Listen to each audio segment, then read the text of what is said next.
12절, 고린도전서 2장 12절 우리 같이 한번 읽어보겠습니다. 시작.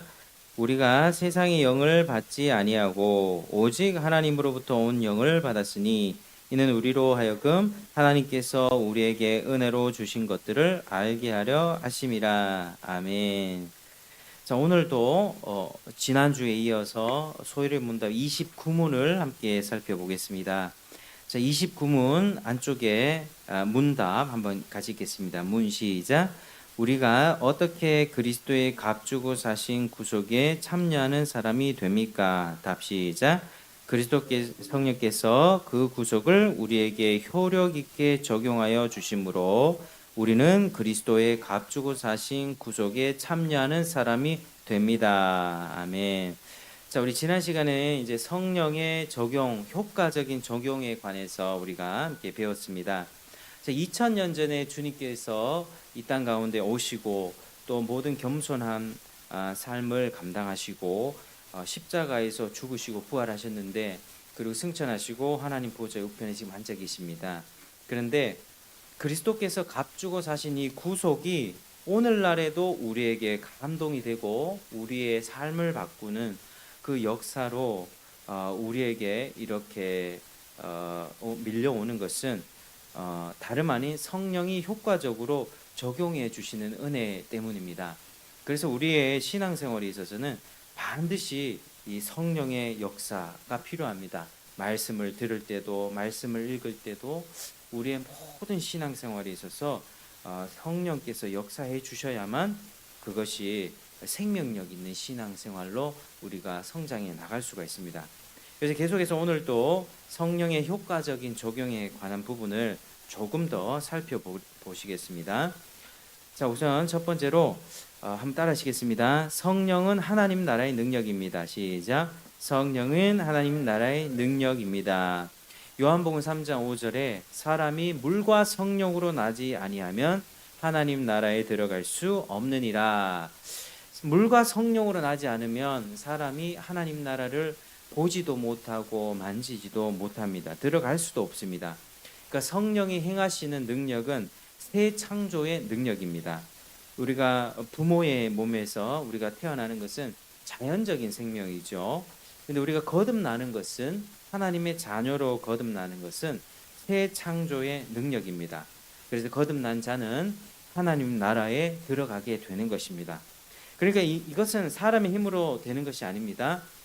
마치 사람이 어머니에게서 이 세상에 나오는 것도 자기 힘으로 되는 것이 아닌 것처럼 성령께서 나게 해주지 않으시면 도저히 하나님 나라에 들어갈 수가 없습니다. 성령께서 큰 능력으로 우리를 거듭나게 해 주셔야만 우리가 하나님 나라에 들어가게 되는 것입니다.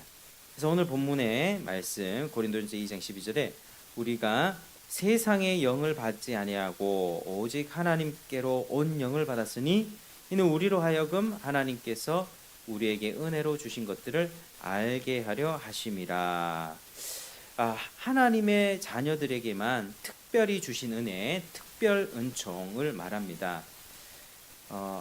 하나님이 우리에게 구원의 은혜를 주셨는데 그것을 깨닫는 힘은 성령에게서 온다고 하는 것이고요. 성령을 받은 자만이 하나님께서 우리에게 은혜로 주신 것들을 알게 되는 것입니다. 그러니까 거듭남, 그러니까 내가 죄인이라는 것을 아는 것, 또 하나님의 공의로운 심판에 두려움을 내가 느끼고 하나님의 은혜의 복음을 붙잡는 모든 것들은 성령으로부터 오는 것입니다. 그러니까 우리가 이제 아이들을 이렇게 대하다 보면 이제 자기가 죄인인 것을 아냐 이렇게 물어보면 네, 저 죄인인 거 알아요. 네, 죄 때문에 지옥 가요. 이렇게 단순히 지식만을 나열하고 그런 것들을 정보, 그런 성경에 말하는 죄의 삭은 사망이다. 이 지식을 안다는 것 차원을 넘어서서 그 죄로 인해서 내가 하나님의 심판받아 마땅한 죄인이고 나는 지옥의 형벌을 받을 수밖에 없는 그런 전인격적인 하나님 앞에서의 두려움과 떨림, 이것은 지식으로 아는 차원과는 다른 것이죠. 그래서 하나님의 거룩하신 임재 앞에 내가 내 자신을 폭로하는 것입니다. 하나님의 그 성령의 빛이 비쳐야만 내가 이렇게 비참하고 내가 더러운 죄인이었구나, 이것을 깊이 절감하게 되면서 나는 어찌할꼬 하나님 앞에 나는 어찌할꼬, 이 마음 속에서 하나님이 제시해 주신 은혜의 복음, 그럼에도 불구하고 하나님이 죄인을 구원하시려고 이 세상에 오셨도다, 이 은혜의 복음을 제시해 주면 그것을 붙잡게 하는 것입니다. 그래서 이것은요, 죄인됨을 깨닫는 것은 양심의 가책과도 또 다릅니다. 가룟 유다 같은 경우는 가책이 깊이 찔렸죠. 주님을 팔아먹은 것에 대해서. 그런데 그의 행동은 어쨌습니까? 자기가 잘못된 걸 알았지만 회개하지 않았죠. 그냥 자기의 생명을 자살하고 말았습니다. 그러니까 사람들이 자기가 죄인인 것을 깨닫는 것도요, 성령이 우리를 비춰주시면 내 죄를 깨닫고 그 죄에 대해서 하나님의 심판에서 두려워하면서 한 단계 더 나아가서 그리스도의 은혜를 붙잡는 것까지 나아가게 됩니다. 이게 성령의 역사입니다. 근데 제 아무리 어떤 사람이 내가 죄인이라는 걸 알고 양심의 깊은 가책을 느껴도 그리스도를 붙잡지 않는다면, 그 가책으로 인하여서 그냥 자신의 삶을 포기해 버린다면 그것은 성령의 역사가 아니라 마귀의 역사인 것이죠. 사람들은 자연적인 양심으로도 가책을 느끼지만 성령이 조명하여 주시는 것은 저 사람 정말 착하게 살았고, 저 사람 법 없이 살았고, 남한테 싫은 소리 한 번도 잘 하지 않은 그 사람조차도 내가 하나님 앞에 쓸모없고 버려질 수밖에 없는 깊은 그런 비참한 죄인이라는 사실을 깨닫는 것에서부터 시작되는 것입니다. 그래서 우리가 복음 사역을 하고 말씀 사역을 할 때 늘 예수님을 영접하다, 예수님을 영접하고 주를 믿으라고 도전하기 이전에 자기가 얼마나 하나님 앞에 죄인이라고 하는 것인가를 먼저는 성령의 역사로서 깨닫게 되는 그 과정이 먼저 나온 다음에 은혜의 복음을 제시하는 것이, 그게 올바른 방향이라고 볼 수 있습니다. 그래서 성령을 받은 자는 우리로 하여금 하나님께서 우리에게 은혜로 주신 것들을 알게 하려 하십니다. 성령을 받은 사람은 이제는 하나님 앞에 특별한 은총을 받아서 이런 자신에 대한 감각도 깨어나고 하나님을 향해 사랑하고 하나님을 섬기려고 하는 마음도 생겨나게 되는 것이며, 이제 길을 다니다가 이제 여행을 가면, 과거에는 이제 뭐 하와이나 좋은 데 여행을 다녀오면 그걸 자기 과시용으로 사용했단 말입니다. 그런데 이제 자기 과시용이 아니라 좋은 데 여행을 가면 천지 창조하신 그 하나님의 놀라우신 하나님 앞에 시편 19편 말씀처럼 정말 하나님의 손가락으로 지으신 저 하늘과 달과 해와 달을 보는 하나님의 작품이라는 것을 깨닫게 되는 그런 은혜가 이제 부어지는 것입니다. 그래서 우리는 늘 성령의 충만함을 구해야 하는 것이고 성령의 은혜를 구하면서 살아가야 되는 것입니다.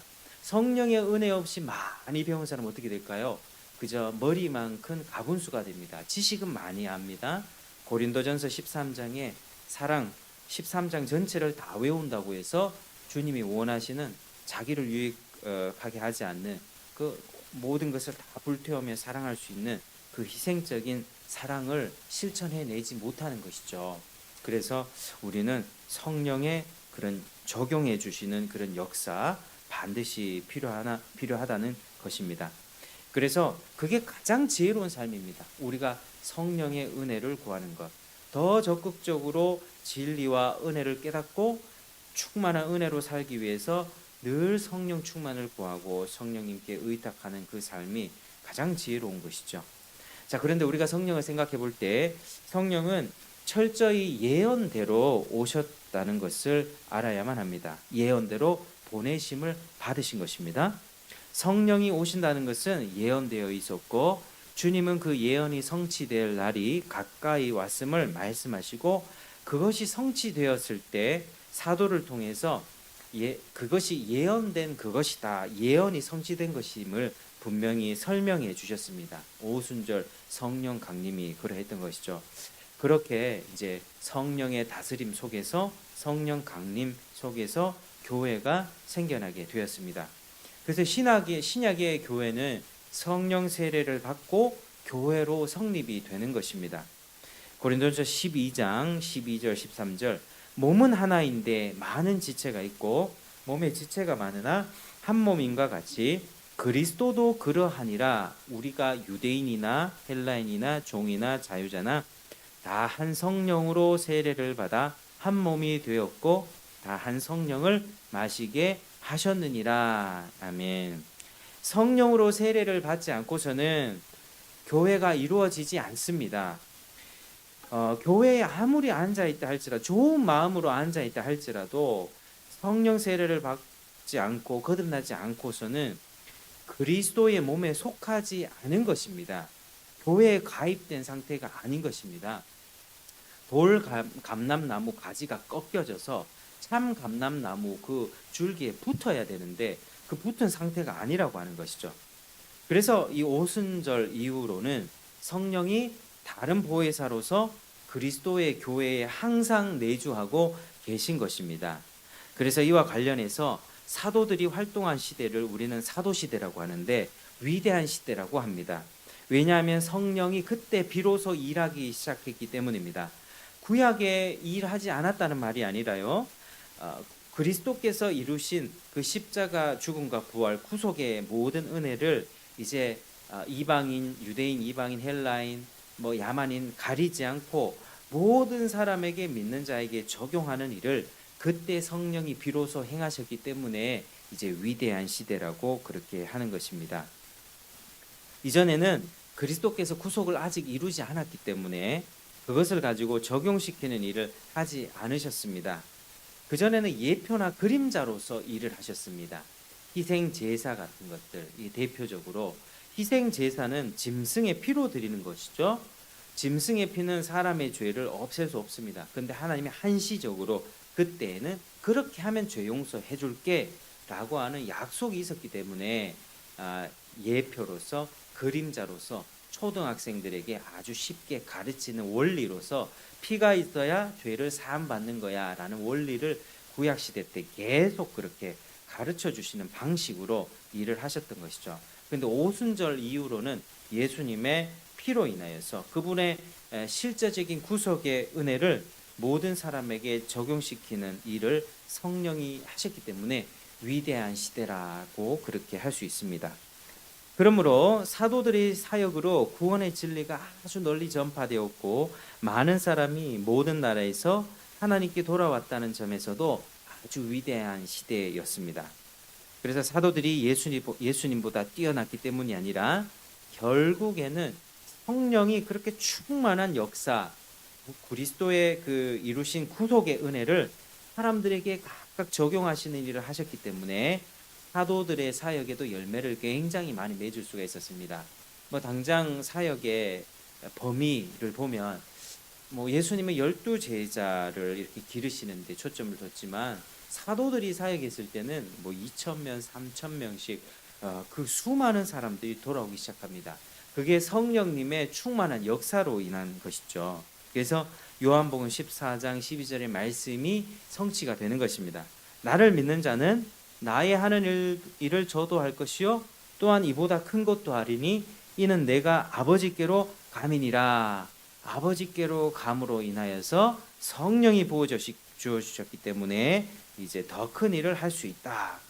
그래서 사도행전을 쭉 읽다 보면 놀라운 기적과 행적들이 많이 나오는데 그것이 바로 성령이 구속을 적용하셨고 성령이 충만하게 역사하신 결과라고 하는 것입니다.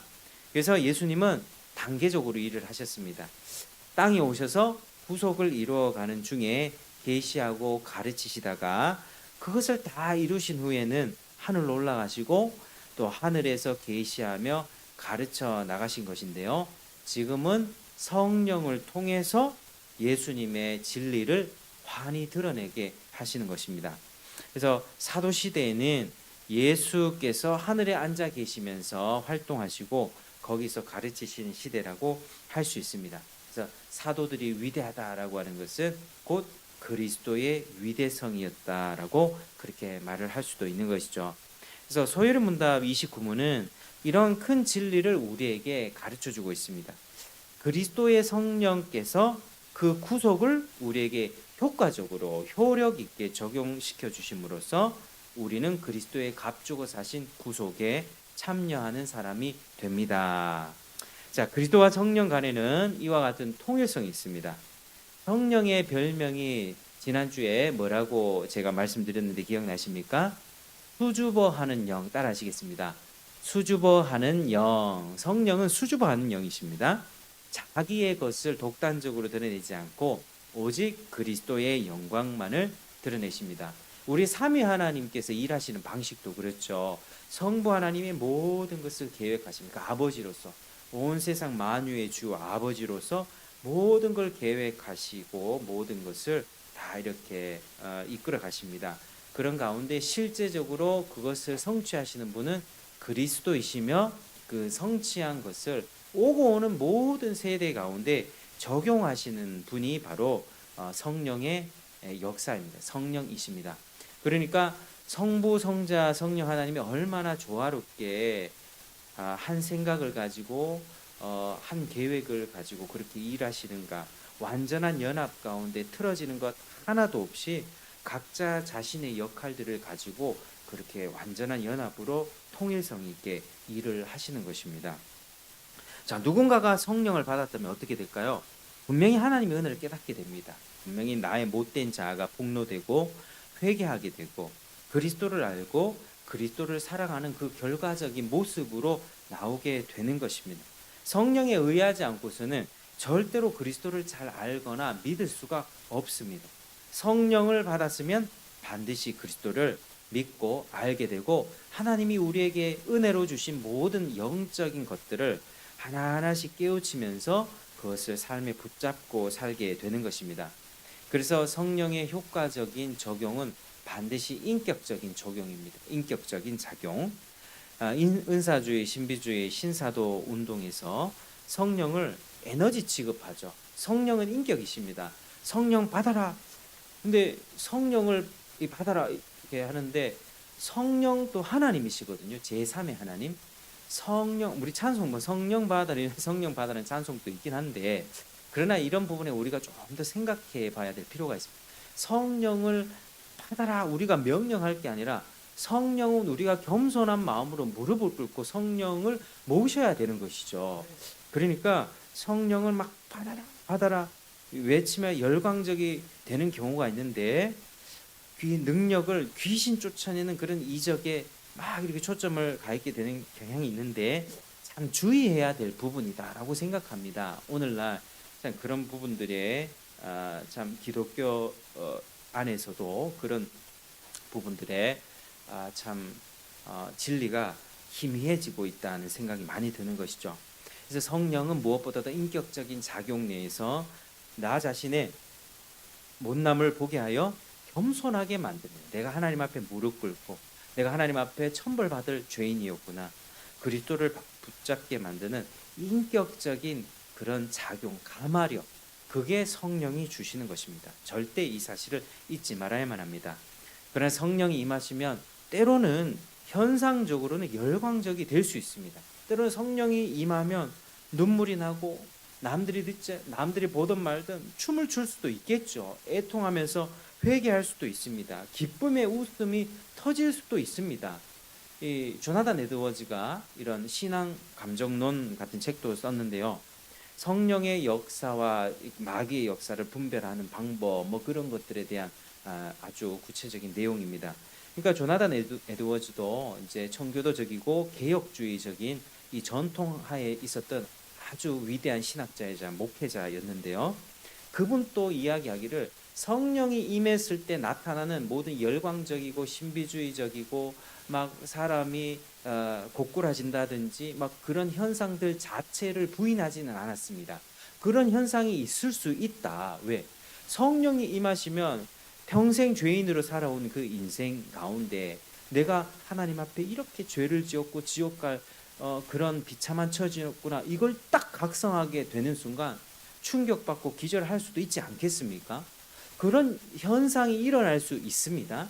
그러나 그 현상과 더불어서 그가 맺어지는 삶의 열매로서, 결과로서 하나님이 은혜로 주신 것들을 붙잡고 더 겸손해지는가, 더 주님을 붙잡고 하나님 나라 천국을 바라보면서 이 사람이 그리스도의 형상을 닮아가고 자기 자신을 의지하지 않고 말씀과 기도 생활하면서 주님을 붙잡고 예배를 사모하는 그러한 모습들로 나아가고 있는가를 잘 봐야 된다고 그렇게 얘기를 했던 것이죠. 그런 모습이 없다. 현상 열광적이고 눈물 흘리고 막 춤추고 기뻐 뛰고 했는데 삶을 보니까 교만하고 변화가 전혀 없고 남을 정죄하고 비판하고 이런 모습들만 있다면 그거는 성령의 인격적인 작용이 아니다라고 우리가 생각할 수 있는 것입니다. 그래서 우리는 참 그러한 지금 우리는 뭐 이렇게 장로교라고 하는 뭐 저희 교회도 그렇고요. 둘레 안에 있어서 뭐 바깥의 교회를 이렇게 보면 정말 이렇게 너무 그런 일들이 참 많은 것 같아요. 너무 복잡하기도 하고 무질서하기도 하고 막 성령의 역사 뭐 이런 집회들 가운데 비성경적인 그런 참 일들도 많이 있는 것 같다라는 생각이 드는 것이죠. 그래서 우리가 지금 이 시대를 생각해 보면서 그리스도가 하늘 보좌 우편에서 성령을 지금 또 보내셔서 다스리시고 또 성령이 교회를 세워나가는 이 시대는 정말로 놀라운 시대입니다. 구약의 많은 성도들, 선지자들, 구약의 의인들이 이것을 이 순간을 바라고 바랬지만 그들은 절대 보지 못했고요. 우리는 이제 예수님의 구속 완전히 성취가 되고 성령이 적용해 주시는 지금 이 시대는 많은 사람들이 그렇게 고대했던 아주 놀랍고 위대한 그런 시대가 바로 지금 우리 시대라고 하는 것입니다. 그래서 우리 신앙생활의 시작과 끝을 생각할 때 우리 성령의 은혜를 반드시 구하시길 바랍니다.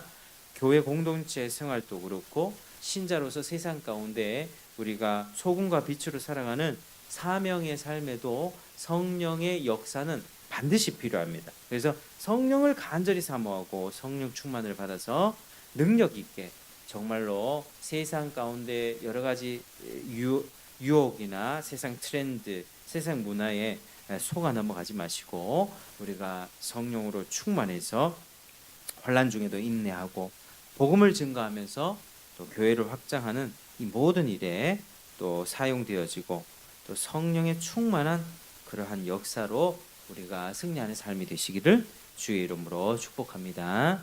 이렇게 기도하겠습니다. 하나님 아버지 감사합니다. 오늘도 우리 성령의 적용하심에 관해서 살펴보았습니다. 정말 성령이 지금 역사하시고 그리스도의 구속을 적용하시는 이 시대는 놀라운 시대입니다. 하나님 아버지 구약의 많은 의인들이 그렇게 고대했던 시대에 지금 우리가 성령의 역사에 관해서 잘 정리하고 또 우리도 삶 가운데서 성령을 구하며 성령의 충만을 간절히 기도할 때 성령 충만 받아서 은혜로운 삶을 살아갈 수 있도록 도와주시옵소서. 정말 우리 힘과 노력과 의지로는 하나님이 기뻐하시는 삶을 살아갈 수가 없습니다.